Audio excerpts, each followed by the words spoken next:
Hello and welcome to Customer Friendship Conversations, the show where we bring you the latest trends, tools and insights into delivering customer experience as it's meant to be. I'm Kieran Nolan and I lead relationship management for Dixa. We're celebrating things here at Dixa today because on this episode, I'm talking to Benedikt Peine.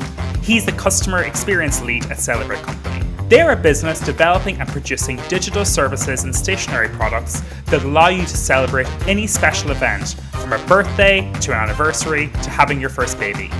Based out of Germany and operating across Europe, their mission is to turn meaningful moments into lasting memories. When it comes to a special day, you want to make sure everything goes right. That means that customer friendship is especially important for Celebrate. So how do you manage to ensure that everyone has a customer experience worth celebrating? Benedikt has all the answers.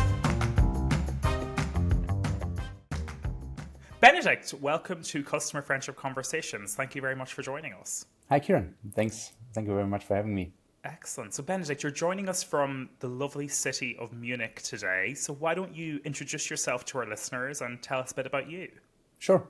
Of course, yes, I'm in Munich. And so my name is Benedikt. I'm with a Celebrate company for more than 7 years now.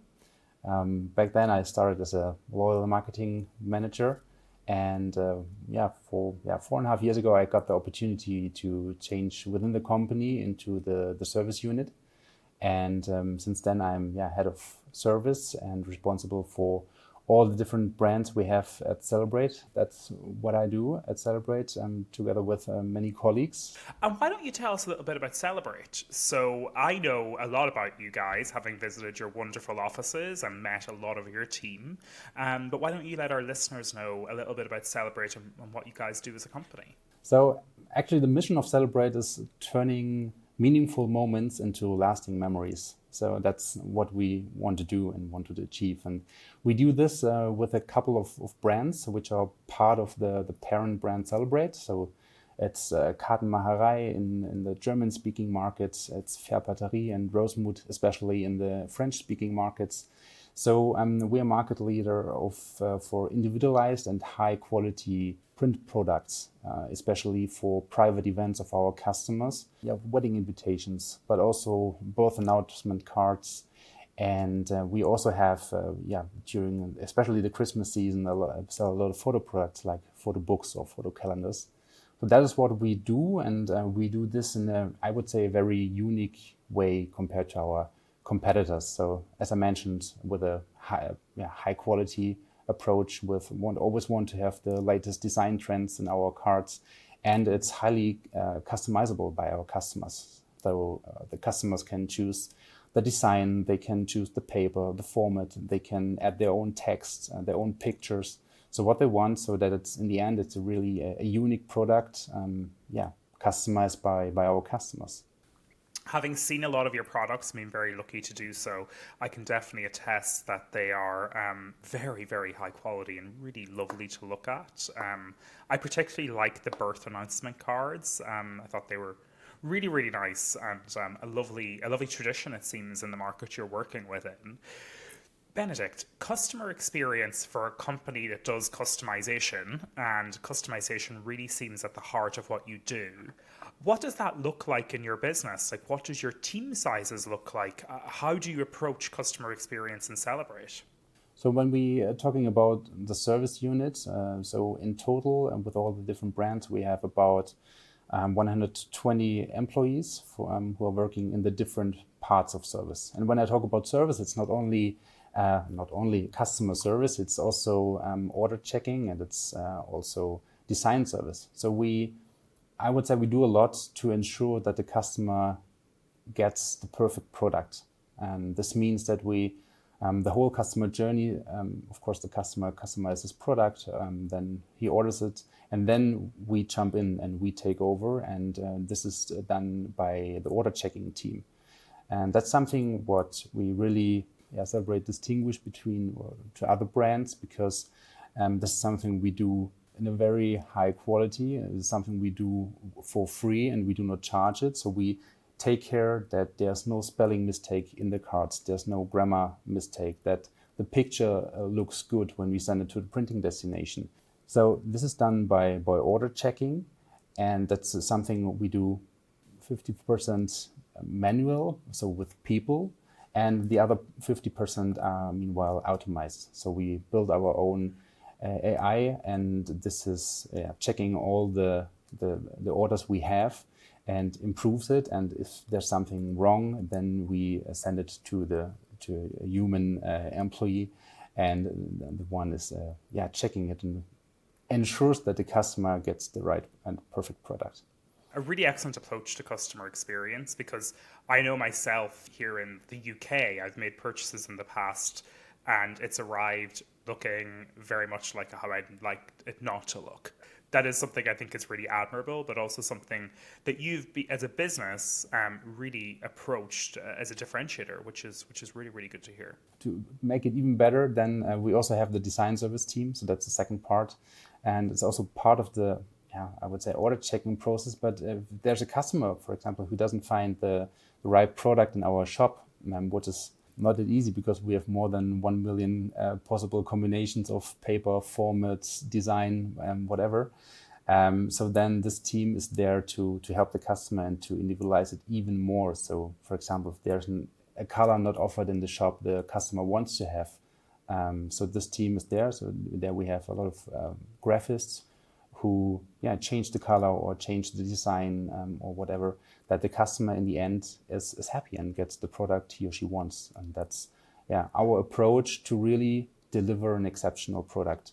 Yeah, Benedikt, super, super interesting. And it really shows to me that as a business, instead of just always being focused on the bottom line and financials, that if you make that investment upfront and ensure that your customers are always having a high level experience, that you're going to have return customers. And is that something that you as a business look at? Do you look at, customers repurchasing? Do you look at customers' feedback? And how do you track things like that to ensure that you're doing all this amazing work in the middle, which sometimes the customer might not even see? Yeah, first of all, you're totally right. So the customer doesn't see what's happening behind in the background, but that's actually not, of course, on purpose. So for the customer, it should be a effortless, seamless experience. So he or she orders the card, and then it's delivered in the best possible way. So that's the approach. You're right.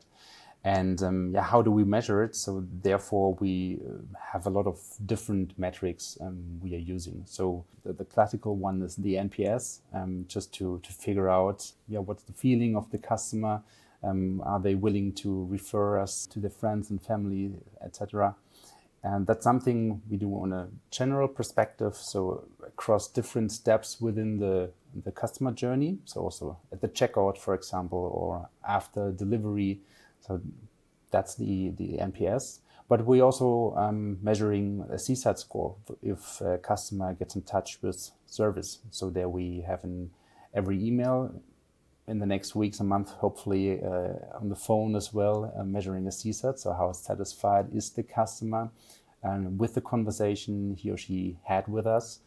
And so that's the most important metrics we are currently using.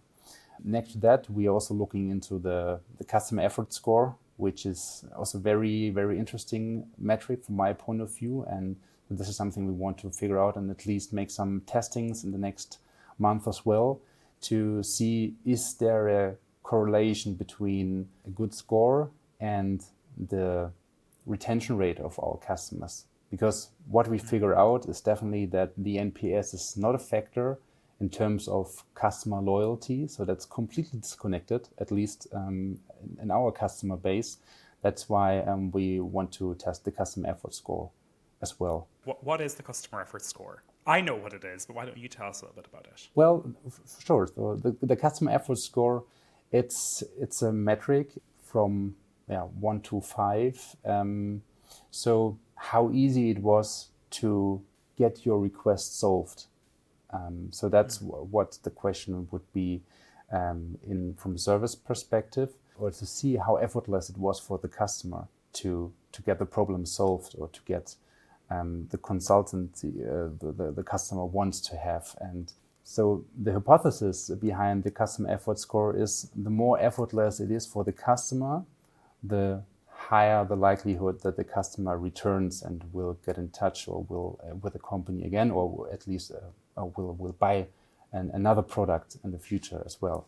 So that's all behind the customer effort score. And of course, you can optimize a lot of parts within the customer journey to make it easier for the customer to in our case, to find the right design, the right product, to customize it, but also to get the answer on the request you have to the customer service team way faster and maybe also in a better quality. I'm also a big fan of the customer effort score, and I'm guessing it's been some of the paperwork we've worked over and back on, and some books I know are big on the customer effort score as well. So if any of our listeners are interested in learning more, just reach out to me directly, and I'll be happy to send on some information around it, because I too believe it's a really good metric to keep track of. Because I guess for you, Benedikt, as a business, this could be me making a complete assumption here, but you really do want returning customers, like every company, but you would have returning customers because maybe your customers buy their first house, then they get engaged, then they get married, then they maybe have their first child, then they have birthdays, then they have, those kids that they had, they get married. And you're obviously at every important point, or could be at every important point in a family's life. Is that fair to say? Yeah, exactly. So that's definitely the overall and the long-term goal, to make the customers as loyal as possible. So, yeah, when I look back in the past, we are very good. We're always very good in acquiring new customers, but we always struggled a little bit in retaining them and bringing them from one personal event to the next one. And therefore, we internally improved our way we are structured. We hired a CRM manager, and we improved the whole business about retaining customers. And this is something we do, of course, from a marketing perspective, but also on a product perspective, because not everyone who marries will have a child 1 or 2 years later. So it's always a small percentage of people who are having this.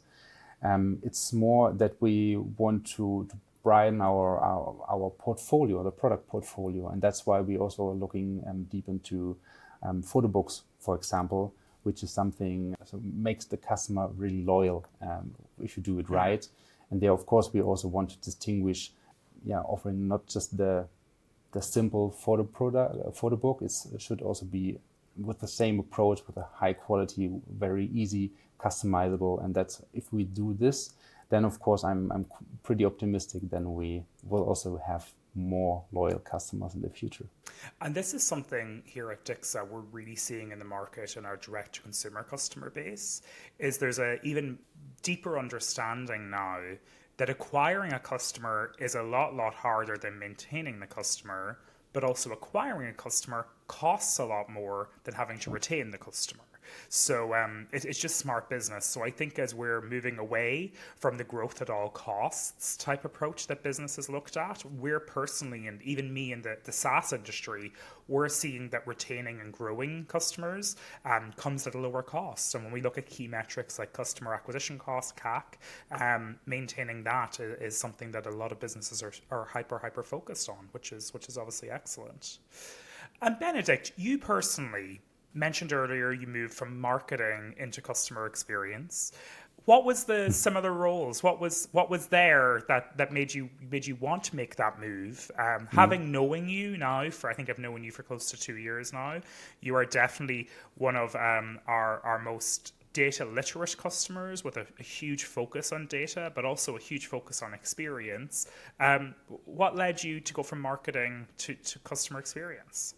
Well, first of all, I would say it's not a completely different area of expertise. I think it's very strong, heavily connected. So marketing and also customer experience and the whole customer service area. So it wasn't, of course, it was a change, but I always was fascinated about to fulfill the needs and wants of the customers, to make them happy. Back then I got the opportunity to, as I said, to switch into the service team. And it was also quite challenging time at this, at the end of 2018, and especially in the beginning of 2019 when I make the switch. Because back then, service was more the fifth wheel in the company.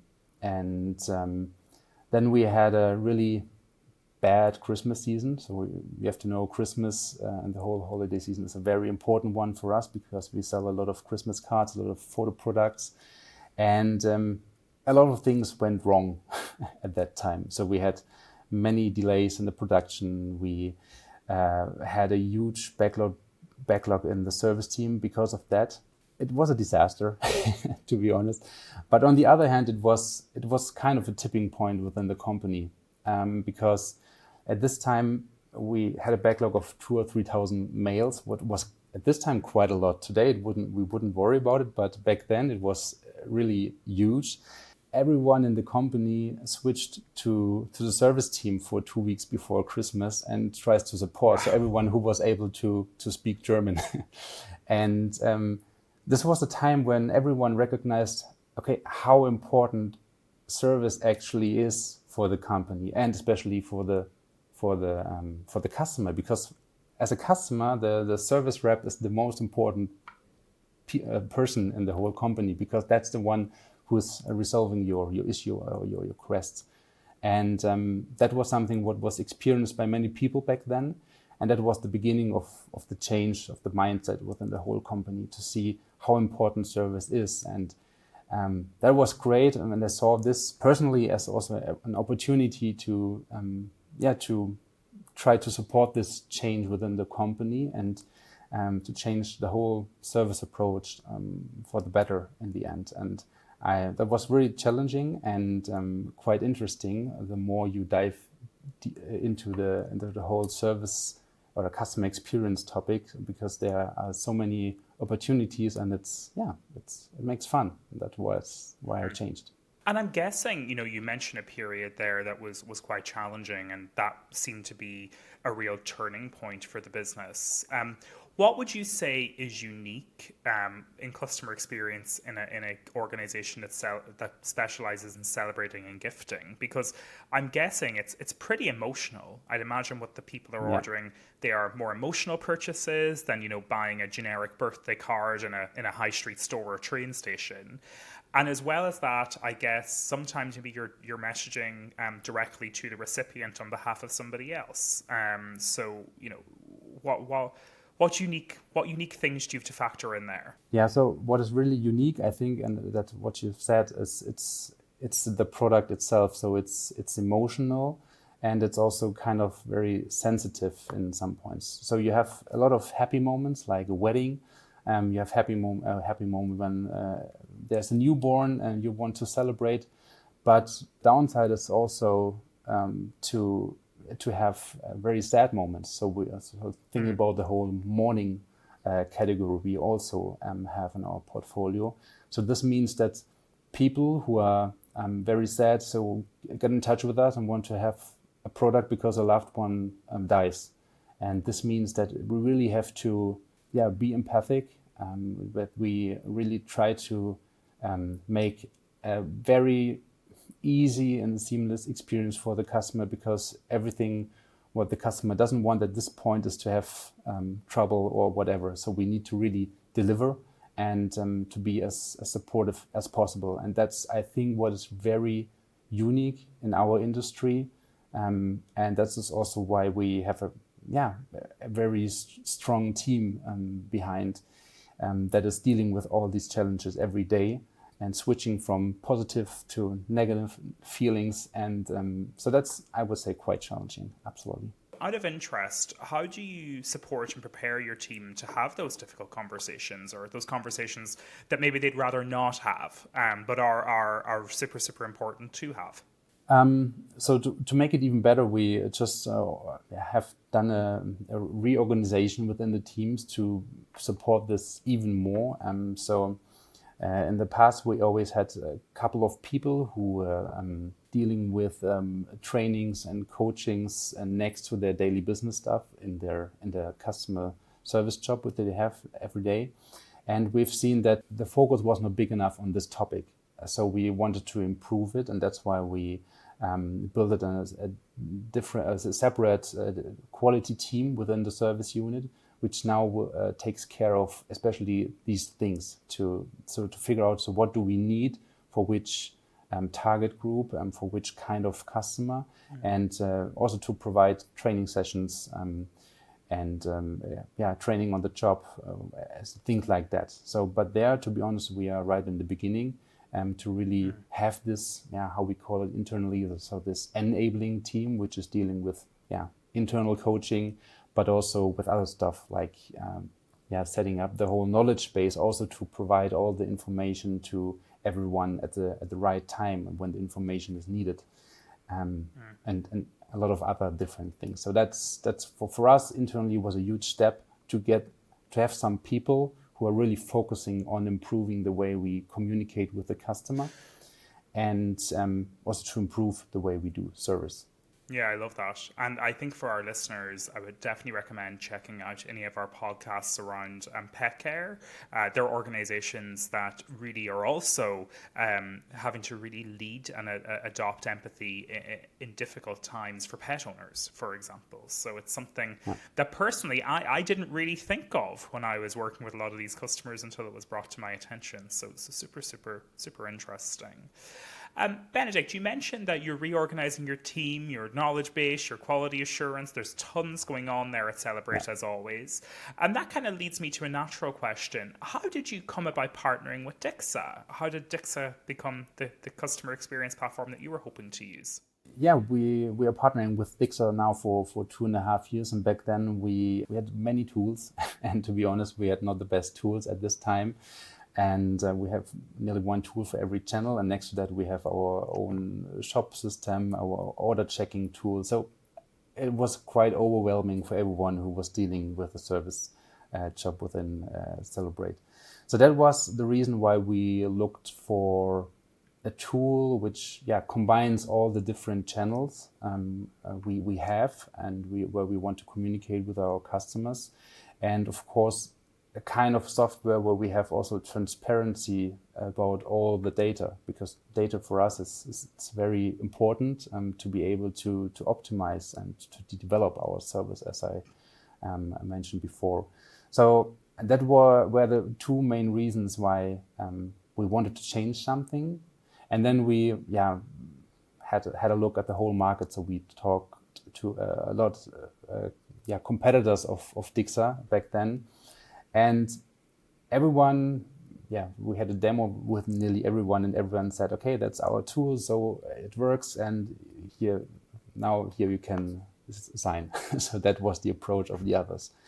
And with Dixa, it was completely the opposite. So Dixa started to really in the beginning to understand our business, understand our needs and processes, and after asking a lot of questions and handing over a lot of information to Dixa, Dixa came up with the first demo, and then they really showed how their tool would work with our needs, so based on our needs. And that was really impressive. We liked the approach, we liked the mindset of how the people are thinking and working at Dixa.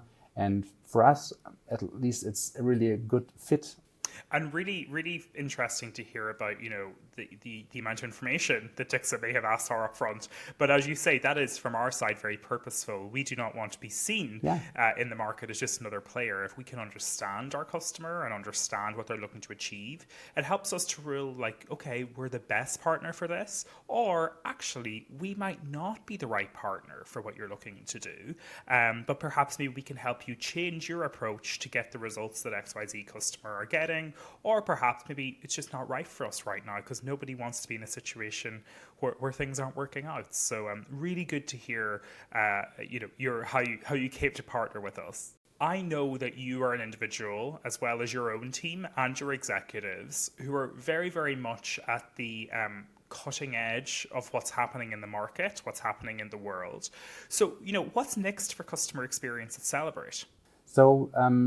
So in the beginning, I told you that we have a lot of different brands within Celebrate company, and one still pretty new brand is Rosemood. So we acquired Rosemood. It was one of our biggest competitors, especially in France. So in the beginning of last year, and currently we are still in the integration phase of Rosemood to connect it with all the things we already had at Karten Macherei. and in Faire Paterie, especially in France. And so this means that we want to build a unique and a service unit within Celebrate, so that we have an aligned tool set, that we have aligned processes, that we also have the possibility to be more flexible, being more scalable with combining all the different teams to one unique service unit. And that's our main goal we are working on currently, and we are quite convinced that if we manage to do this, then we would be able to scale and improve quality at the same time. And because a lot of people say, hey, that doesn't work, and being more efficient and also at the same time have a higher quality. But we are quite confident that we're able to make this happen, because we have so many good people, and we have just need to combine them even more, and then we can jump between the different brands. We can ensure a higher availability, better response times, because we have then a big pool of people who are able to support where we need them and where we can add the biggest value to the customer. And that's what we are working on, and therefore we need to at first align, as I said, the tools and processes, but, and that's very important, to keep the individual brand identity for the customers, because also Rosemood and Faire Paterie is in France, for example, is known in a different way, or has different brand values, so to say. And what challenges do you see foresee, I should say, in maintaining that same level of customer experiences? Because you've said, people who might doubt might say, well, it's going to be hard to do that, but you're confident that you can. So how are you planning for that, and what challenges do you plan to overcome? Yeah, it's also part of the reorganization I talked about. So really to have a clear focus. So what we've learned in the past, always was the goal to give everyone in the team the possibility to work on projects or to develop things. And we figured out that this makes things sometimes more complicated, because when the workload is high, we always had a lack of capacity in terms of working on the developing topics. And so that was the reason, or one reason, why we introduced a new structure and building a dedicated team who will now really take care of it. And I'm quite confident that we are having a clear focus within the team.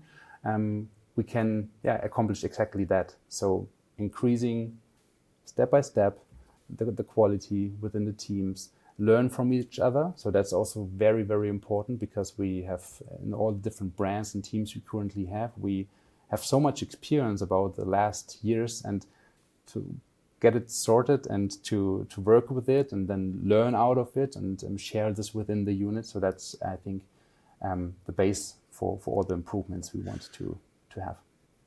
What recent industry trends are you most excited about at Celebrate? There's a lot happening. What are you excited about adopting in the business?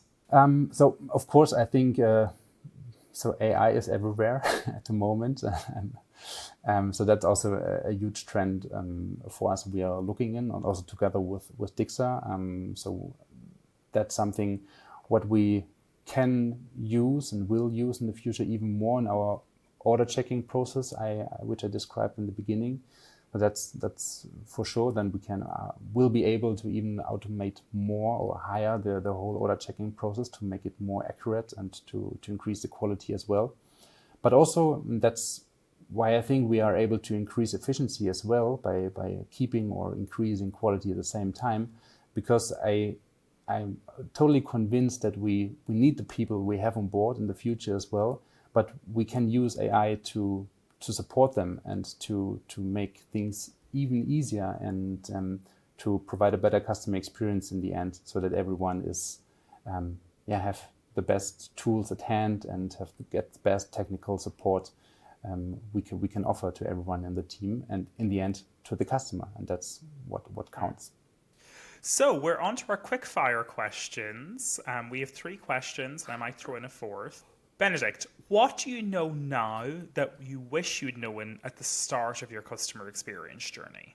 Several things pop into my mind. So first of all, I would love to read the book, one book earlier. So it's called The Effortless Experience. One of the co-authors was Matt Dixon. So this was, from my point of view, I just read it 2 years ago. And if I would read it 4 years ago, everything would have been easier from my point of view, because it's a perfect description where you should focus on how you can implement things, and that really helps. So that's one thing. The other thing is to know more about leadership and about especially change management, because everything you change, it can be a simple process, but it can be a whole new tool which you implement, or you can organize your whole team structure. So it's all about change and knowing what change means for people, so the colleagues you have in the team. So that's very, very important to take them with you on the journey, to communicate a lot and as much as possible. And there we made some experience, bad ones, but also very good ones, and we learn off of that. And so we will hopefully can do things better in the future. Secondly, how do you measure the success of customer experience at Celebrate and customer friendships at Celebrate? So it's like I said, it's NPS and the CSAT, customer satisfaction score. So the two main metrics, but also the customer lifetime value. So that's very important for us to look at this on a regular basis to see if we improve and are able to increase the customer lifetime value of our customers. Given that you're so good at exceptional customer experience, what is your number one tips for companies and organizations to get to as good as you are? Take care of the people. I think if you as an organization take care of your team, of your employees, then I'm absolutely sure that they will take care of the customers. Yeah, take them with you on the journey. Ask the team for their needs, for their wishes. Listen to the feedback and act on it. And so I think they're absolutely the baseline to have a good team, and in the end to have a really great customer service experience. And my final question, and this is a bit of a joke, but I'll also give a bit of context afterwards for our listeners. Does Oktoberfest happen in September or October? So it starts in September and ends in the beginning of October. So that's always confuses people. Thank you so much for joining us on this episode of Customer Friendship Conversations. It was an absolute pleasure to have you. You're always so insightful, so knowledgeable, always data-driven, and always measured. So thank you very much for joining us, and I'm looking forward to catching up with you again soon. Thank you very much, Kieran. It was a pleasure for me as well. Thanks. Thanks for listening to today's episode of Customer Friendship Conversations. If you've enjoyed the show, then make sure you're following us on your podcast platform of choice. It means that you'll get notified each time we release a new episode, so you won't miss out on any of the other amazing customer friendship heroes we'll be showcasing in the coming months. Of course, a rating or review is a huge help to the show, so we always massively appreciate those as well. And if you're interested in learning more about customer friendship, then head to Dixa.com to discover everything you want to know about customer experience as it's meant to be. I'm Kieran Nolan, and another huge thank you to Benedikt for giving us an episode worth celebrating. See you soon.